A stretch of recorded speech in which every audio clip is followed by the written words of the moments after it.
আমার টাইমিং প্রথমবার 1 minute plus minus, দ্বিতীয়বার 5 থেকে 6 মিনিট। এটা কি স্বাভাবিক নাকি ডাক্তারের পরামর্শ লাগবে? একবার 1 মিনিট, দ্বিতীয়বার 5 থেকে 6 মিনিট।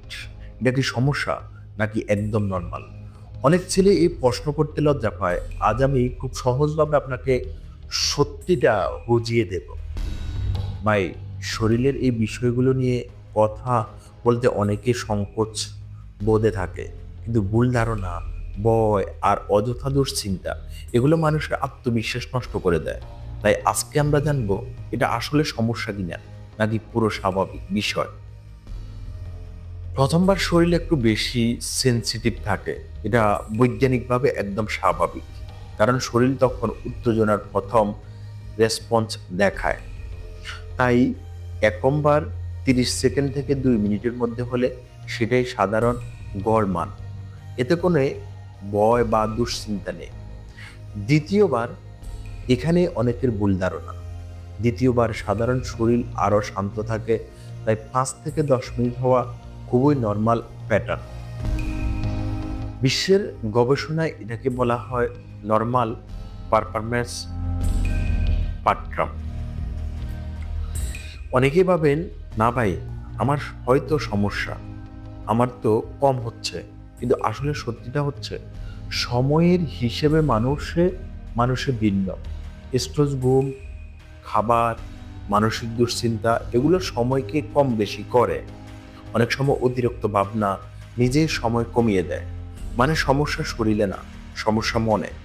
যদি আপনার সময় প্রথমবার 30 সেকেন্ড থেকে 2 মিনিট হয়, দ্বিতীয়বার 5 থেকে 10 মিনিট তার মধ্যে থাকে, তাহলে ভাই আপনি পুরোপুরি স্বাভাবিক আছেন। তবে কিছু বিষয় খেয়াল রাখলে আরও ভালো ফল পাবেন। 1 নাম্বার হলো ঘুম ঠিক রাখুন। কম ঘুম স্টামিনা কমায়। দ্বিতীয় নাম্বার হলো স্ট্রেস কমান। দুশ্চিন্তা বাড়লে সময় কমে যায়। 3 নাম্বার হলো জাঙ্ক ফুড কমান। এতে শরীর দুর্বল হয়। ব্যায়াম নিয়মিত এতে শরীর দুর্বল হয়। 4 নাম্বার হলো ব্যায়াম নিয়মিত করলে শরীর শক্তিশালী হয়। এগুলো মেডিকেলে প্রমাণিত সহায়তা দেয়। কোনো ঔষধ বা সাপ্লিমেন্টের কথা বলছি না, কারণ সেগুলো ডাক্তার ছাড়া ব্যবহার করা নিরাপদ না। এখন আসি কখন ডাক্তার দেখানো দরকার। যদি সময় সবসময় 30 সেকেন্ডের নিচে যায়, যদি কয়েক মাস ধরে পরিস্থিতি খারাপের দিকে যায়, অথবা মানসিক দুশ্চিন্তা খুব বেশি হয়, তাহলে একজন ইউরোলজিস্ট বা মেন্টাল হেলথ ডক্টরের পরামর্শ আপনাকে নিশ্চিত করবে। বেশিরভাগ সময় ডাক্তার খুব সাধারণ পরামর্শে সমস্যা কাটিয়ে দিতে পারেন। ভাই, শরীরের বিষয়টা লজ্জা নয়, জ্ঞান দিয়ে বুঝতে হবে।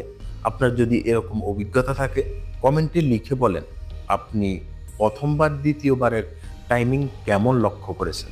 ভিডিওটি সেভ করে রাখুন, আপনার কোনো দিন দরকার হবে।